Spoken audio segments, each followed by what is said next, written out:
Bătălia de la Tapae din anul 88 este un capitol fascinant din istoria daco-romană.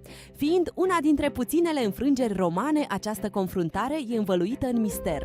Sursele istorice limitate oferă puține detalii despre motivul real al pierderii romane. Strategiile dacice folosite de Decebal au fost surprinzătoare și bine coordonate. Această victorie temporară a întărit moralul dacilor, pregătindu-i pentru conflictele viitoare. Succesul de la Tapae a demonstrat rezistența și ingeniozitatea poporului dac.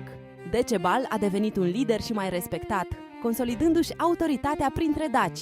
Întrebarea rămâne: cum au reușit dacii să înfrângă o armată atât de puternică?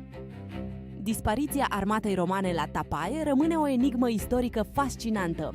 Această bătălie a fost un punct de cotitură, având consecințe profunde asupra ambelor civilizații. Reflectând asupra trecutului, putem înțelege mai bine complexitatea istoriei noastre.